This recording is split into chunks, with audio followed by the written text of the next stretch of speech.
Hello and welcome to episode 5 of Spooky Town Tales.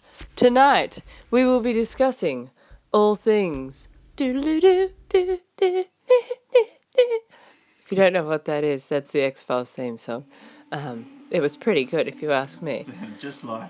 We're going to be talking everything UFOs, extraterrestrials, and anything out of this world really. Just like you, Jimmy. You're out of this world. He's back. He's bad. He's better than ever. Mr. Better Jimmy. than last week. Anyway.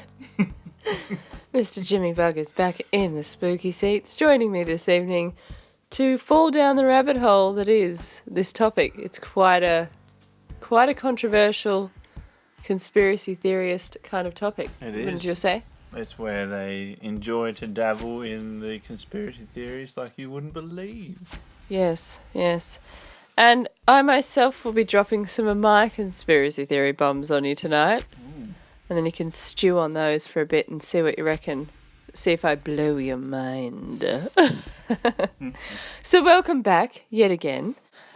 This week is going to be a mishmash of local and just Australian stories. Just as examples of some pretty cool encounters that have happened in our magnificent country.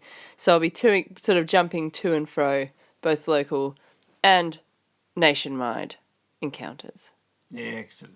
So yes, it's not as specific to the region, but there's plenty of stories from the region. So strap in, get comfortable, pour yourself a drink, and prepare to be. Now, spooked doesn't really work tonight. I suppose it does. We could say prepare to be spooked. Yeah. But we could say... You gotta do it in a good voice, though. Prepare you to be spooked. Whoa, in That was theme. pretty galactic, In theme wasn't and it? everything. Look out. Robotic. Yes. Now, last week I set the bar pretty high, but I'm going to have another go and see if I can jump a little higher. Higher. Yeah. I had to sleep with the lights on for like all of last week. Jimmy, why are there only 18 letters in the alphabet? Why? Because E.T. flew off with a UFO and CIA chased after him. Wow. Yep.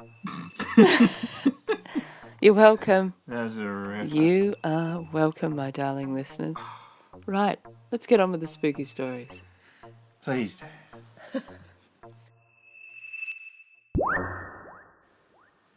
The first encounter I'm going to read about actually took place in Australind, Whoa.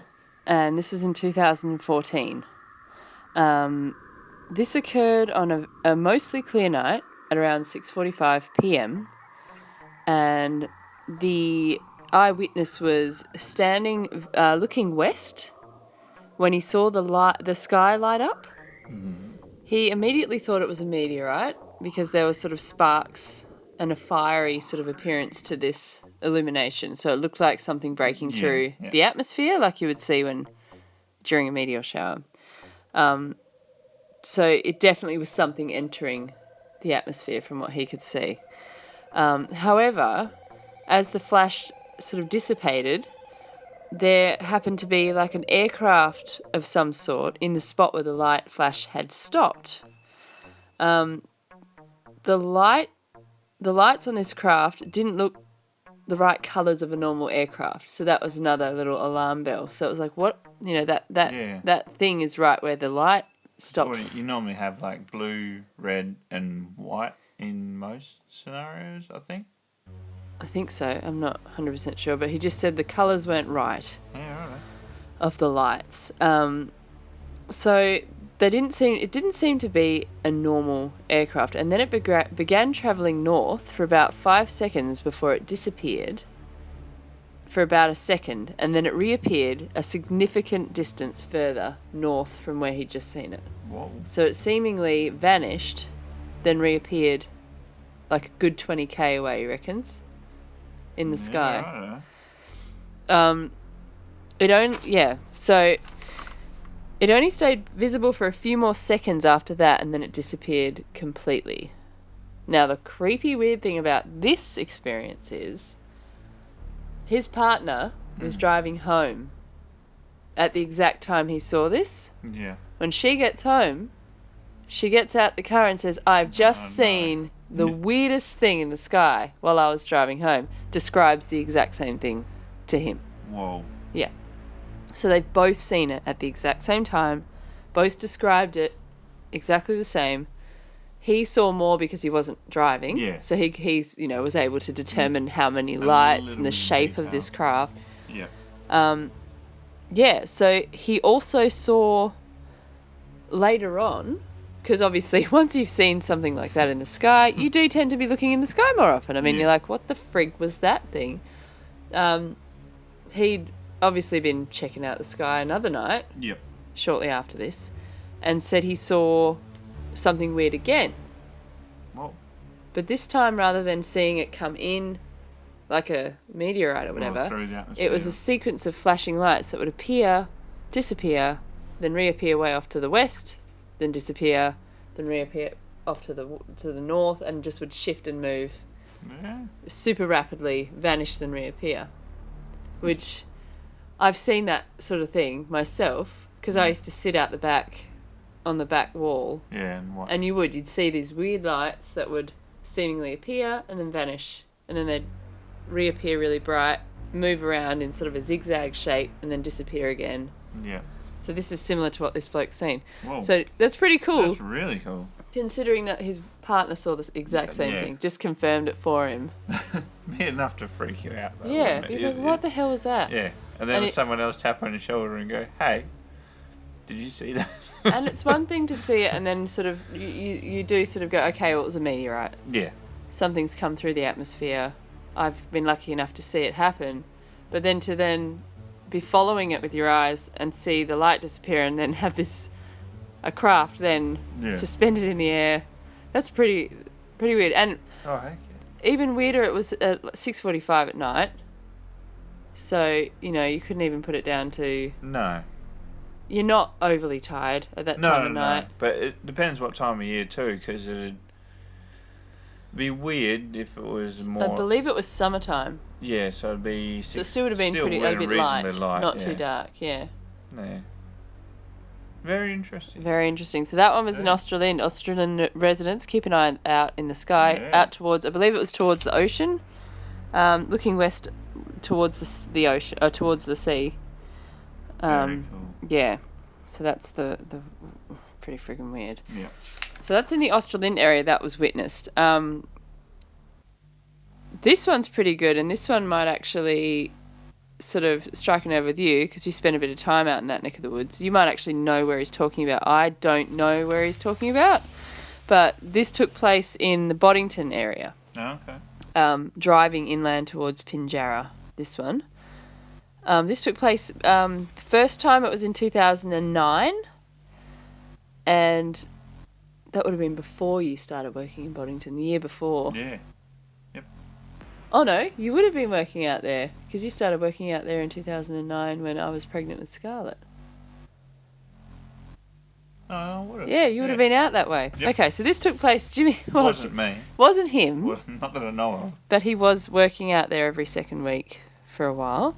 So the first time, I'll read you the encounter. The first time I saw this, I was with two other guards who were driving back from a crowd control shift at the Boddington pub. On the first occasion, he saw it with two other work colleagues. People, The second time he saw it, he was on his own. Yeah. So what he's described is a wheel-like shape with intermediate blue flashing lights around the object, like a wheel-like flying object. Right. It was illuminated and approximately 6 feet in diameter. And it was in the shape of like an upright disc. And it was spinning. Right. And it was like, it just looked like a giant flashing wheel to him. It appeared next to my employer's security car that he was a passenger in at the time. So they're all in the car. They all saw it appear next to the car. It held its position at about 100 k's an hour. So it was keeping speed with the car at about 100 kilometres an hour for about 4 seconds. Then it raced off into the forest at an unimaginable speed. So it just zoomed like ahead of them, threw off into the forest, like this ridiculous amount of super fast. And they were watching it dart between the trees. So it was seemingly able to manoeuvre really, really well through a forest, so through a heavy tree at rapid speed, like beyond. He reckons it would have been easily between 3 times the speed they were driving. That's moving. And then it was out of sight, like it very quickly was gone, and they couldn't see it anymore. So that's pretty friggin' weird. I don't know that area, because if you're saying between Boddington and Pinjarra sort of way, so it's the opposite way. That's not the way I used to go, but that's pretty. From what I recall of that area, that's pretty weird scrubland through there too. Yeah, it's dense, low and dense, but. But he reckons the second time he saw it was in that exact forest area, through the dwelling up area, and he saw it by himself that time, same exact thing. Yeah. And he just cannot explain what it was. Tried to work out what it could have been. Now, if you think about it, the second time he saw it was 2013. So the first time was 2009. Second time was 2013. Yeah. My brain, anything prior to 2008 is, you can scratch your head and go, no, that's okay, I can't explain that. Yeah. But for anything past that time, I start wondering that was the evolution of the drone. True, but could you move? You couldn't move that fast. A drone can't move that fast. I know. So I'm not. Even if you could, the thing that gets me is even if you could move a drone that fast, you're still human operated. Yeah. Okay. And to be able to get through trees and things like trees and things like that, you couldn't do it. No, you couldn't do it. You couldn't control it. Yeah, no, that's a valid point. Yeah, but for other ones that I've read that are more recent encounters, so I've basically siphoned through a shit ton of stories to read you ones that I can't really think up what it could have been other than something that we don't know. Yeah. So there's plenty that I've seen you can totally disprove, okay, that's someone dicking around with a drone. Yeah, yeah. Because that's another thing now. I mean, back when I was a kid and looking up at the sky, drones weren't a thing. No one had drones except for the military. I had a dream of one when I was a little kid. You had a dream of a drone? It was completely physically impossible. Yeah. Well, back then it was. But so were touchscreen phones. Exactly. And the internet at your fingertips. Technology has just zoomed forward from when we were little. But yeah, so that's a very interesting one. And I really do...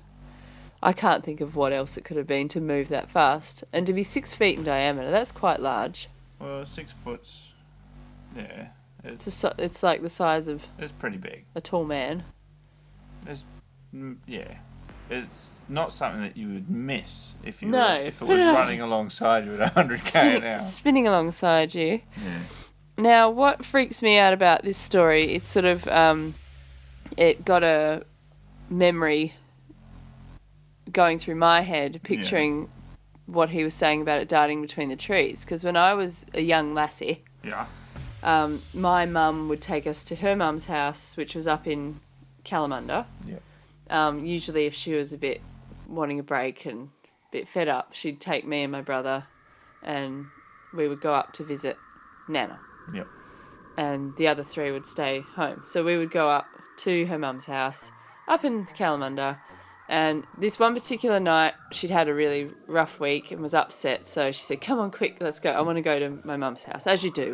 When you're overwhelmed, you want to go hang out with your mum because mum makes it better. Yep. So she took us and we had dinner there and we stayed there for a bit and thought, okay, mum was like, okay, I'm ready to go home now. But it was about 10 o'clock at night and I remember thinking it was abnormal because we're usually home by like a reasonable hour. Yeah, yeah. But she's, instead of sleeping there, because we had school the next day, we got in the car and we drove home. But mum went down the back way. Now, up in the hills, it is quite spooky at night. Like this ties is, in with last. Is it sort of it's like very, yeah, it's the same area. Yeah. Exact same area as Spooky. mum's story. Creepy. So it's still, because it's hilly, Yeah. it's not as developed as other Perth suburbs. So, and this was back in the 90s. So we're in the car, we start heading home, and we're going down this back road, and Mum got lost because it was night time. And her parents hadn't actually lived in this particular house for very long. They'd moved from Forestfield to this Kalamunda house. Yeah. So she wasn't as familiar with that area. She had grown up in the area, but wasn't, you know, when you know the back roads of where your parents live. So she'd taken a back road and she was a bit upset at the time. And so we're driving down this road and it's pretty much forest. You know how you got those back roads around here that it goes from bitumen to gravel? Yeah. So we'd ended up on a gravel road. Yep. And we're driving along and she's sort of panicking a little bit because she's like, wow, it's literally forest. Yeah. Either side of us, which we'd just been in sort of semi-suburban Kalamunda. Like, how have we ended up here? And we're heading quite steeply downhill. Yeah.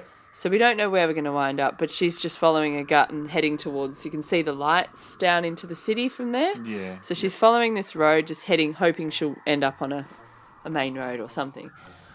But as we're driving along, the radio starts crackling and going all funny. That was the first thing.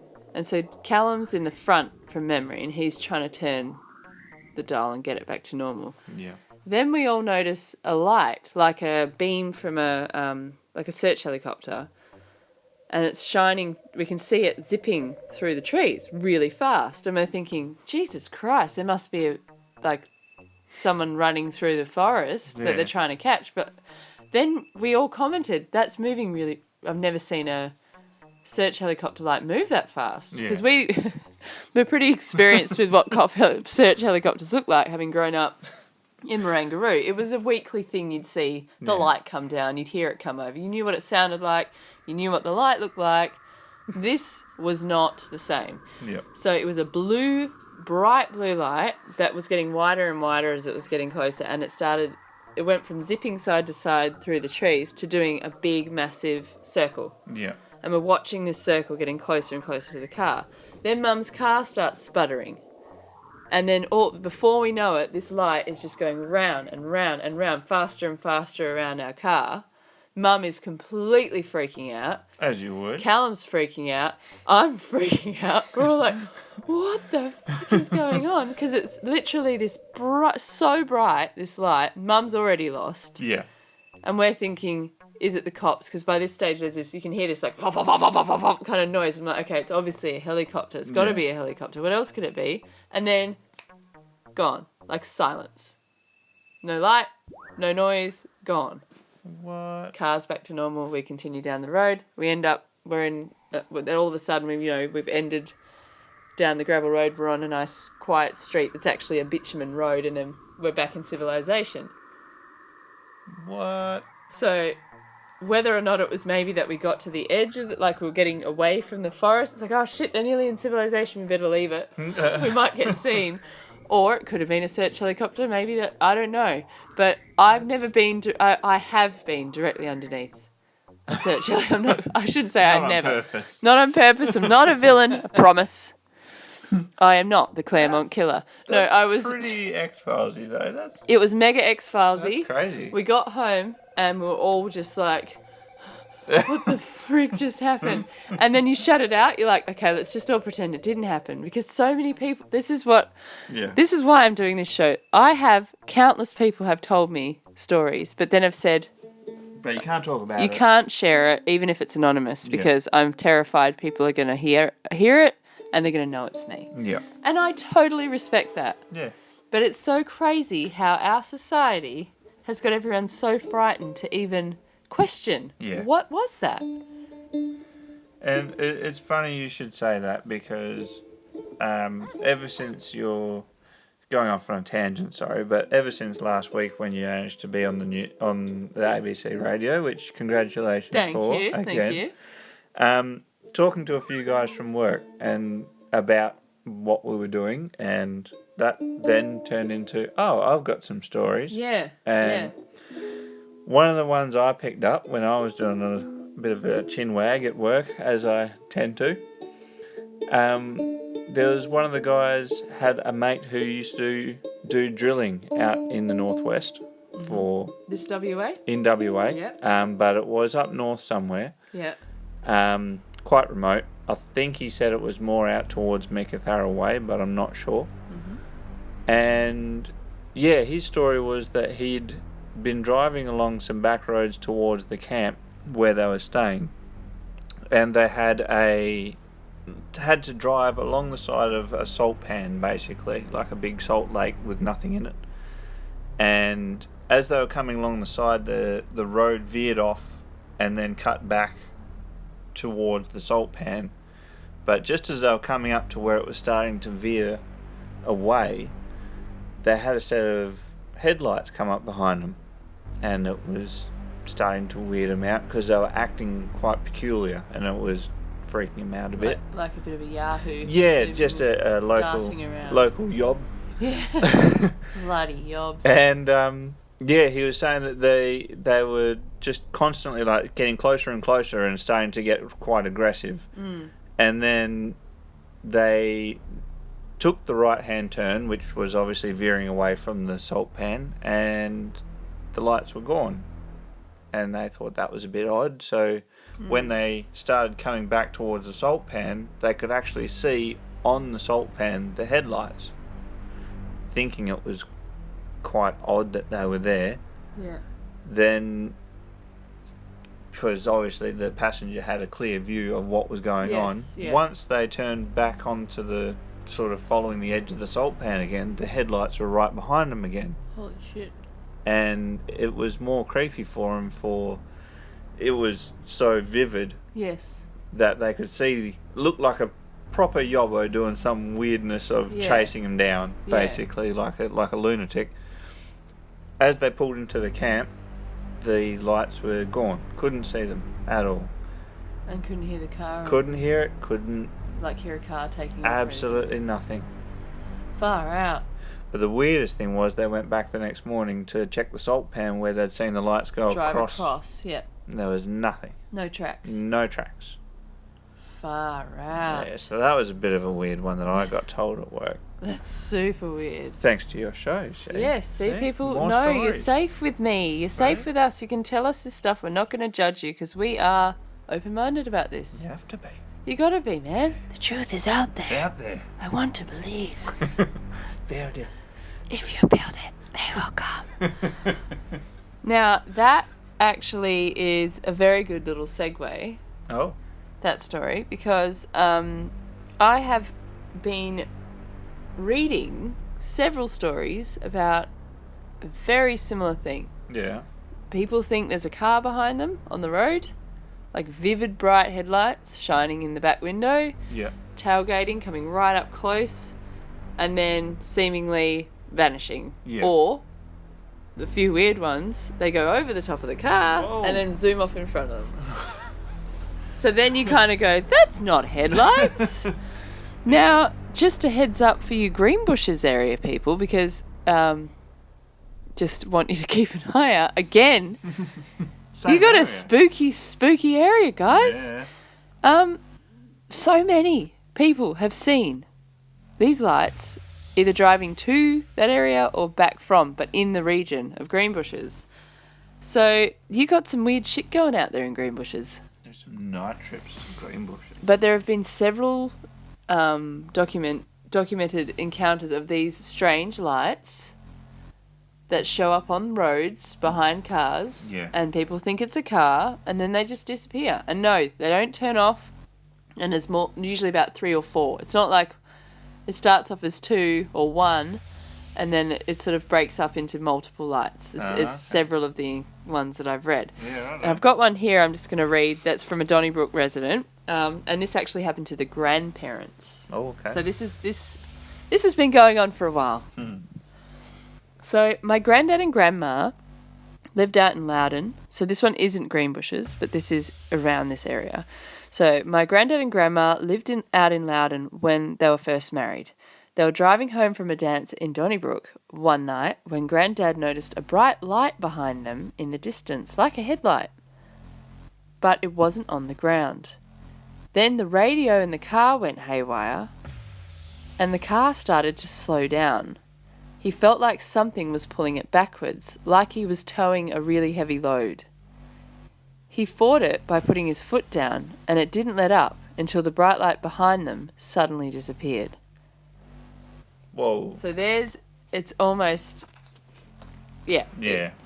And the same thing with like what happened with my mum's car. There was just, the radio was being weird, the car felt like it was struggling, so whether it was drawing energy from the car or what the hell's going on. This is not the only, there are so many. I'm going to read you a couple more of the nationwide ones, like the weirdest ones that have happened in Australia. Yeah. That all involve, majority of the time, it's people night driving. And they get something come up beside the car, behind the car. Yeah. Interferes with the car. The weirdest one I heard about cars Go on. was, let me see if I've written it down. They've called it, it's actually been named the Nullarbor carjacking. Right. Because this was reported to police. Okay. Because it was so terrifying. So it was in 1988, and this husband and wife were going across the Nullarbor. Like everyone's supposed to. You're supposed to do that if you live here. You have to. Apparently it's a thing. Yep. It's a rite of passage. So they were, chugging along the Nullarbor when a big glowing sphere appeared next to the car. Like a massive big glowing sphere. Yeah. Then it went over the top of the car, landed on the roof of the car, and the couple claimed the car was lifted off the ground and then dropped to the point that one of the tyres completely exploded, from the impact, it burst. Yeah. Whoa, that's... And the wife claimed that she heard, her voice when she was like, what's happening kind of thing, distorted, sort of, sound, the sound in the car. They couldn't communicate properly when it was all happening. It was like it was all distorted. Yeah. So they couldn't actually get their words out properly. It's pretty weird. While they were being lifted. Because she'd obviously woken up. And the policeman who was the guy who was reporting on the case claimed that they'd pretty much said it was like something picked the car up and shook it and then just chucked it back down. And you could see that they'd hit their heads and stuff, and that the car, literally it was from an impact that one of the tyres just had exploded under the weight of the car being dropped. That's pretty crazy. So this is on the Nullarbor Plain. Now, I also received a story from a listener. Yeah. Very similar. Really? Yeah. Very, very similar. Same exact area. Let me just find it. So this one came from Peter. Now, him and his wife were driving... it's Nullarbor Plain. Him and his wife were driving from Bunbury to Townsville, and it was 1973. So, about a decade earlier, but still. Yeah. He reckons, as he puts it, they got buzzed by a UFO, so something was flying over the top of them. And it was about 2:30 a.m. They were on the Nullarbor Plain. The noise woke his wife up, who was asleep in the back seat, and she woke up then just in time to see the object, so to see it. So she heard it, she could hear it, and then she woke up just in time to... That what is what woke her up, the sound of this thing, and woke up just in time to see it flying off. Yeah, you're right. And it wasn't a flying saucer, it was rocket-shaped and very long, and it's forever imprinted in his head, because it was the weirdest thing in the world. Like, he's just, holy shit. Yeah. It's an odd one. Nullarbor Plain. Yeah. Well, it's a long road. It's a long road. It's like equivalent to our, Route 66 or something. Oh, yeah, but way more boring. But boring. No fun diners or anything. Yeah, so that is pretty friggin' weird. That's so crazy. it is something that there's so many of the encounters I've read have happened to people in their cars when they're driving. Yeah, that's weird. I suppose if... But then they're out and about in areas that would otherwise be unoccupied by people. Exactly, If you're in a flight path where perhaps it is... here we go, conspiracy theory number 1. Yeah. Perhaps they are testing aircraft. Exactly, and that's where you'd do it. You wouldn't do it. Yeah, if the government and the military have got technology that they're testing out, they're going to want to test it away from suburbia. Yep. Pick on one person. It's easy to deal with one crazy person. And then people will literally say that person's just crazy. Yep. And that's what keeps happening. Conspiracy. Well, it's true, which leads me to my next story. Okay. This one is just too unbelievable. It's too much. When I read this one, I'm still trying to rationalize in my head how anyone could doubt this as being legit. Okay. Because, apparently, this was in Victoria. Right. In the 60s. April 6th, 1966, to be specific. 6th, 1966. Dun, dun, dun. The number of the beast. So, Westall UFO incident, it's been called. And the Westall is like an area, a suburb, I'm guessing. A combined total of 200 people. Some teachers, predominantly students, spotted this UFO hovering for about 20 minutes. 20 minutes? Yeah, 20 minutes this went on for. Between the Westall High School and the Westall State School. So this happened. 200 eyewitnesses saw these crafts. Not only were they hovering, so it wasn't just one craft. Most of the eyewitnesses just saw the main one that came right down, landed in a paddock in between the schools where they did their cross-country running. Yeah. But then saw it take off again and fly off. Now, people that were close to where the craft were when this one landed noticed there were also 2 other crafts. So about half of the witnesses saw that there were 3. Mm-hmm. And then the other half only saw the one, because obviously they were focused on it because it was low down and as you would. It's a giant friggin' saucer. Yeah. So 20 minutes. 20 minutes they watched this thing hovering between the schools. That's crazy. Broad daylight. It was a school day. The kids were all at school when this happened. Whoa. So it was described as a silvery disc with a purple hue. It was roughly the size of about 2 cars put together. No. They tried to cover it up and told everyone at the schools that, you've just seen a weather balloon. That's all it was. But fair enough. But just resort to the old faithful. 50 years later, there's no concrete idea of what they saw. No one can give them any explanation. They've told all the students and eyewitnesses they have to shut the fuck up about it and don't tell anyone. Whoa. So they got completely hushed, and then 50 years later, they're talking about it. So these people are coming out saying, look, it happened. This is what we saw. Yeah. To the point that one of the girls involved in the incident was hospitalised in a mental, she just lost her mind. As you would. So no one really knows what's happened. She refuses to talk about it. But the parents just that day, Yeah.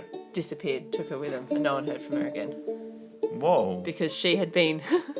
There were 3 girls who ran towards the craft. They saw it, and they're like, curiosity got the better of them. Yeah, well, 20 minutes, that's what I'm trying to work out. 20 minutes is a long time. It's a long time. So they'd run towards the craft because they were like, I have to see it. We have to see it. Belted down towards where it was. Yeah. And one of the girls fainted in shock, and the other one had a complete meltdown. Yeah. And then the third one actually went closer and saw it take off, and like it went over her head and off, like, and flew off. So she got to see below. She got close enough. It flew over her head. Whoa. Yeah, that'd be enough to put you in a home. Now think about think about it. This is 1966. Yeah. Man didn't land on the moon till 69. No.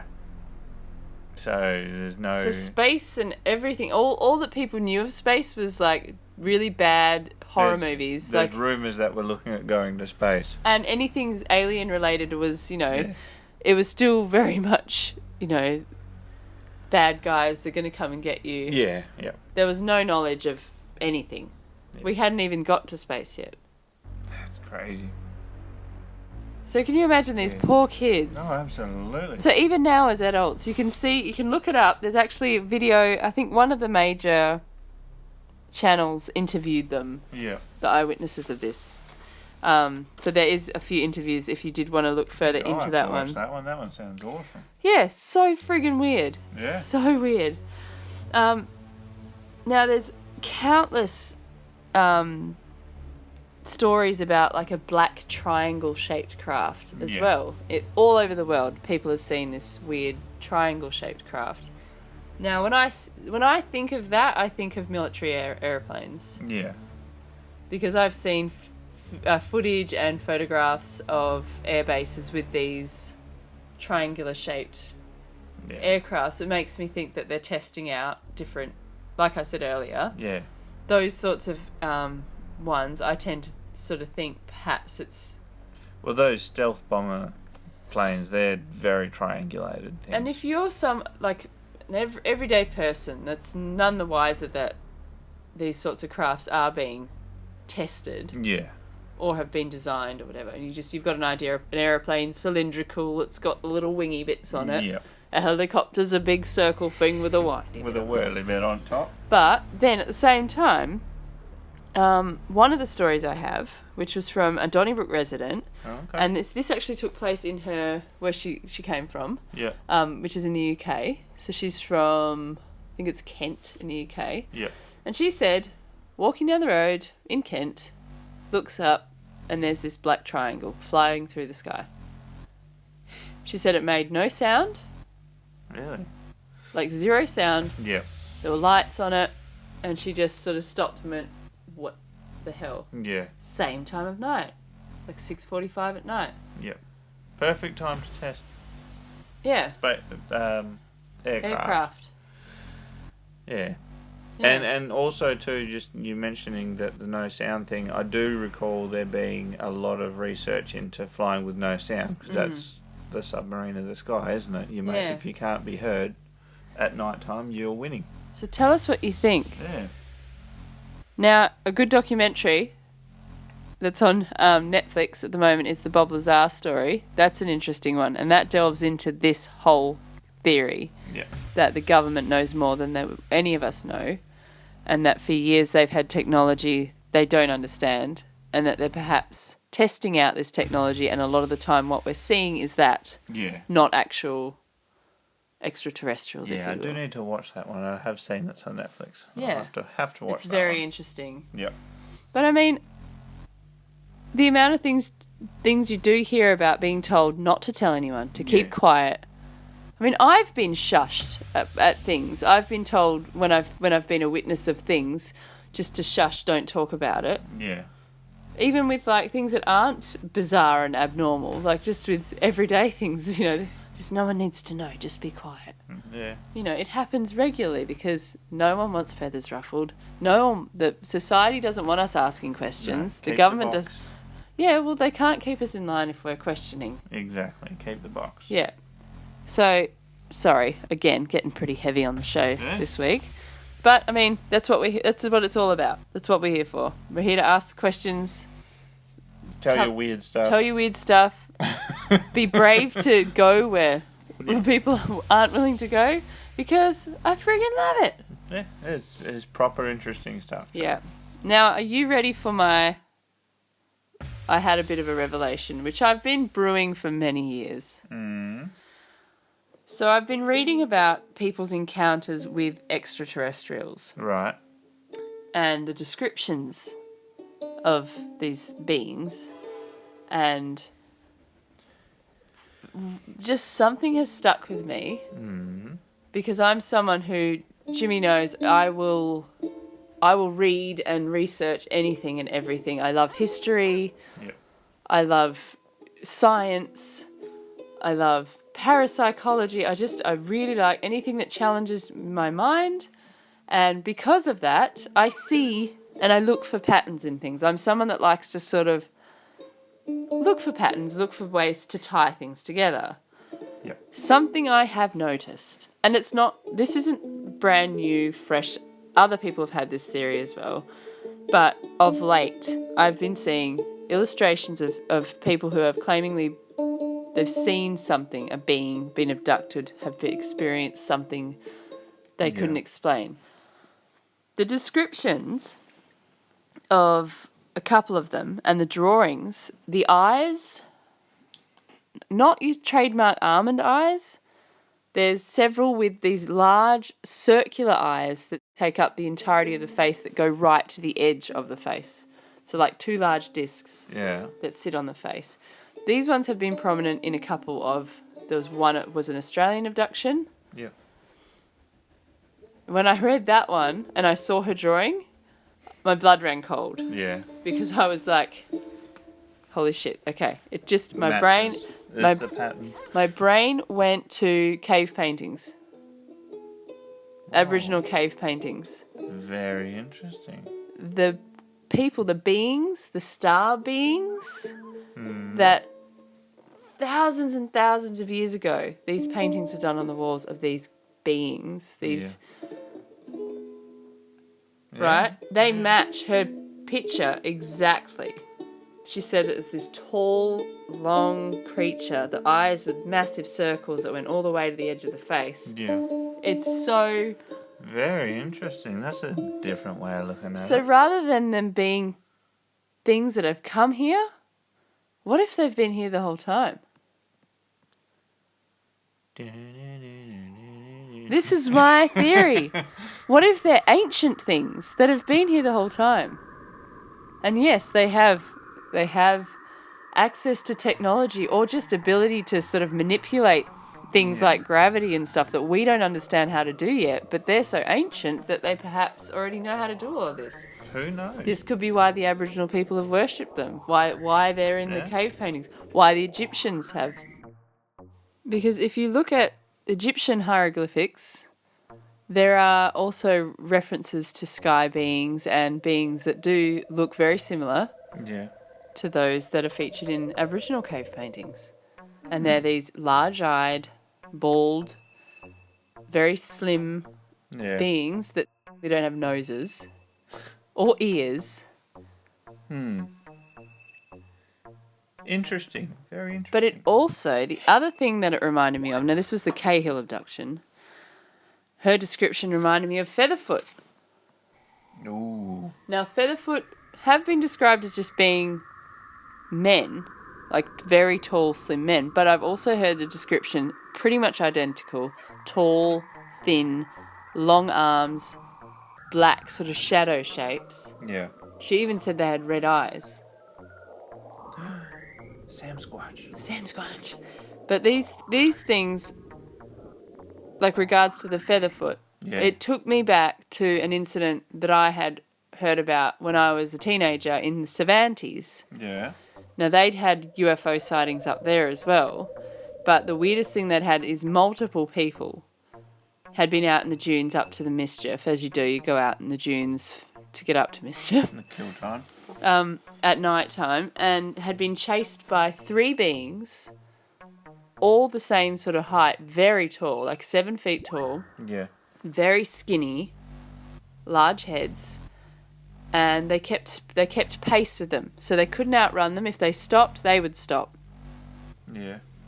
If they ran towards them, they'd run away. Like, they keep the same distance, but they would not leave them alone. So they chased them out of the dunes, basically, these 3 tall shadow people. Yeah. But all the stories I've heard about the Featherfoot, it's the same thing. They chase you, but they keep pace, so they don't get any closer, but they keep speed with you effortlessly. And other stories I've heard is that they can outrun. They can definitely outrun if they wanted to. Yeah. So it's like a fear thing. It's saying you don't belong here, you need to leave, kind of a thing. Yeah. So we got told this story about these 3 tall beings. So they were convinced it was aliens. Yeah.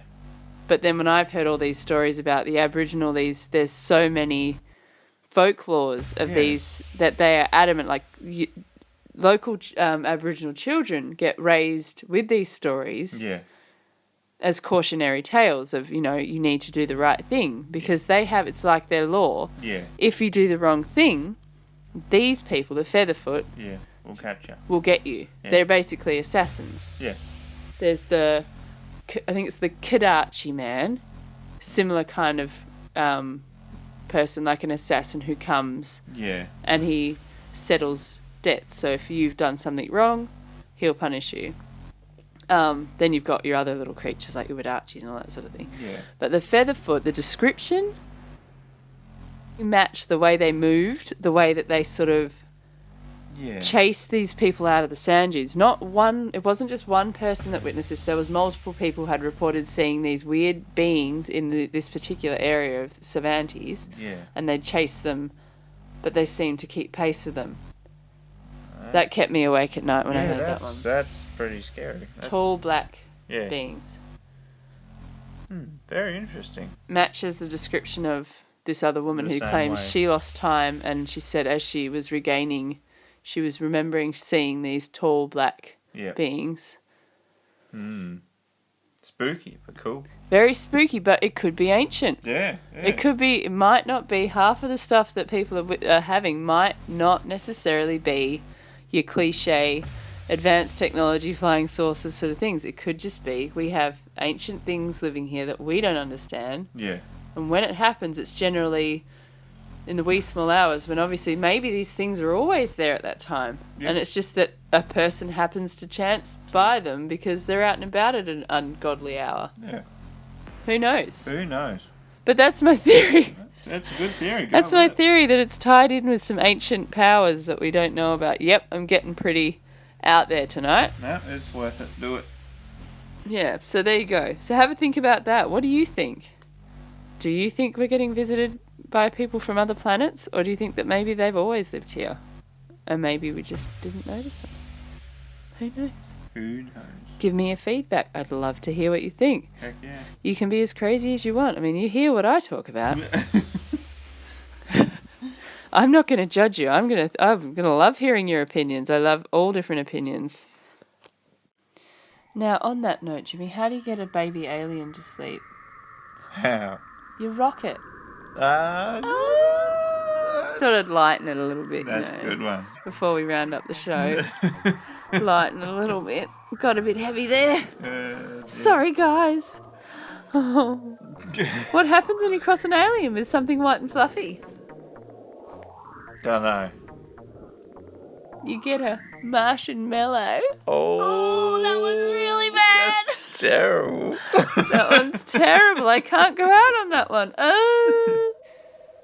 Okay, so jokes aside, let's get back on track. We've almost wrapped up the episode for the evening, but before we do, I just thought I would give you another one of my little incidents that I saw, a very short one.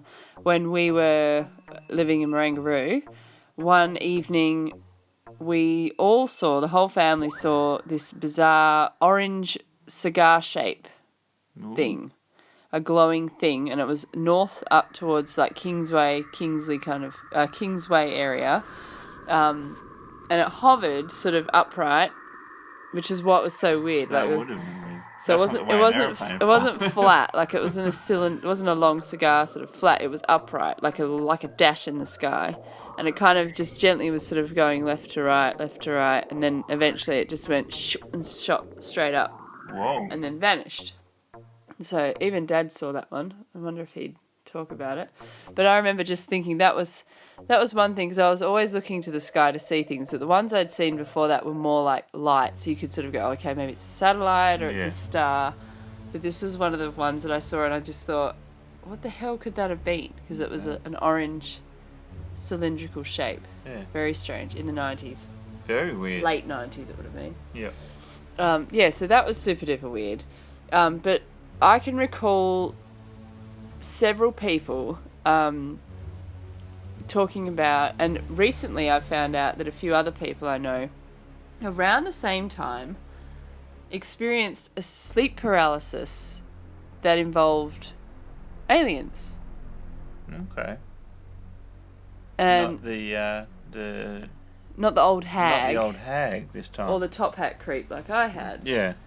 Now, this I find really strange, because it's been several people have said, including my mum had one, sleep paralysis one night, and it really scared the crap out of her.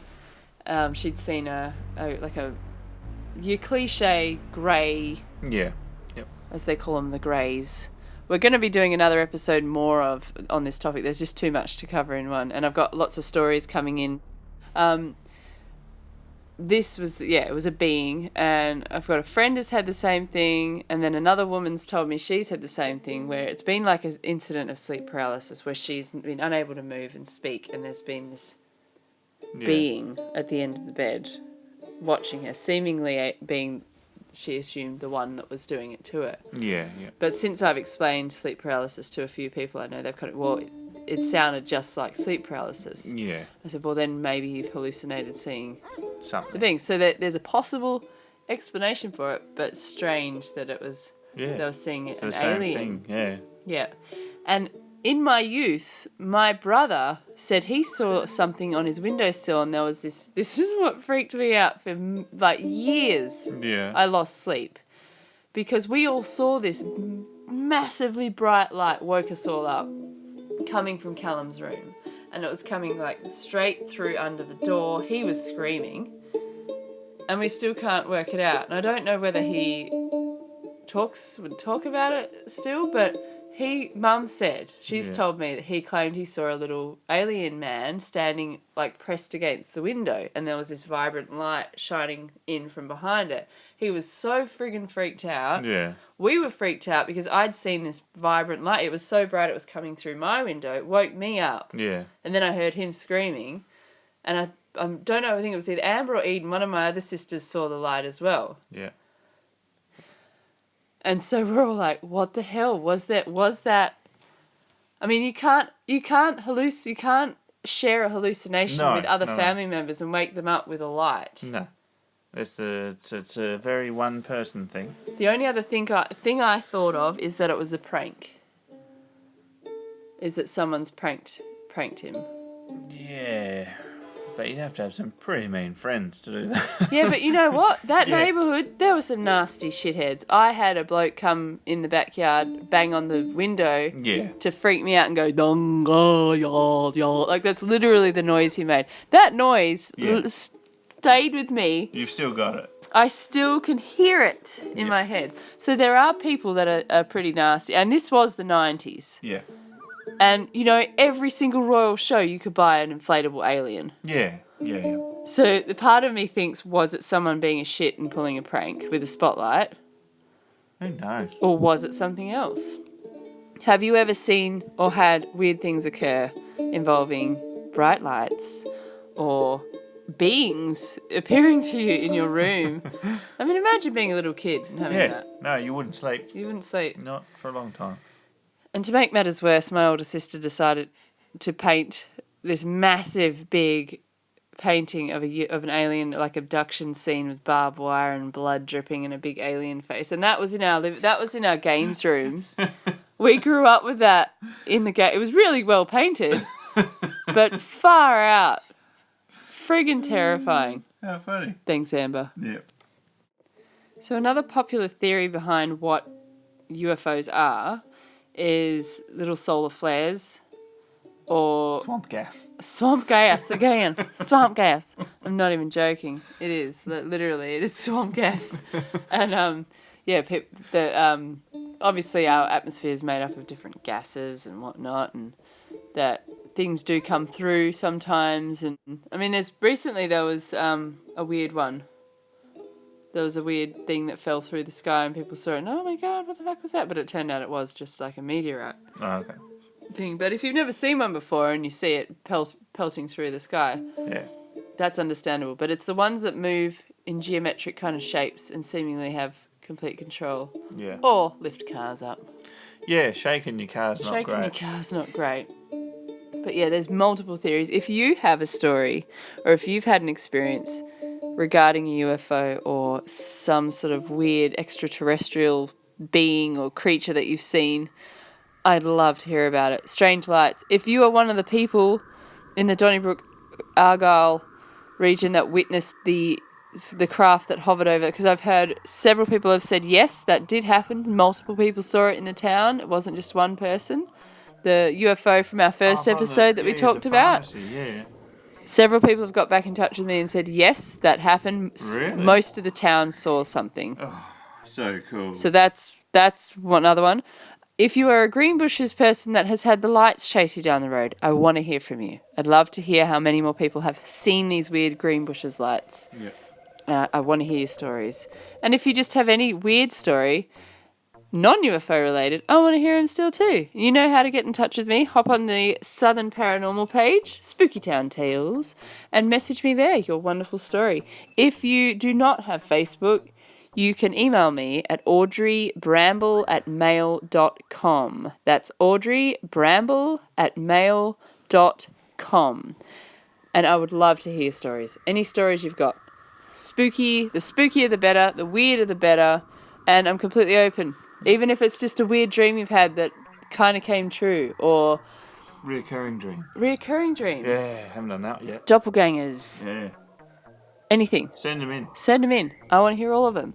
And I want to thank you all again for tuning into the show. And please come back next week for more. It's going to get bigger and better. And I'm going to work at being a bit more professional with my production and hopefully get everything out at a specific time each week. But as you know, I'm a mum of 2 little girls. They keep me busy. So thanks again for listening. And this is Jimmy. Thanks for listening. And Morgan. Thanks for listening. That was awkward. You're great. I did that backwards. Thanks again. And remember to stay creepy. Bye.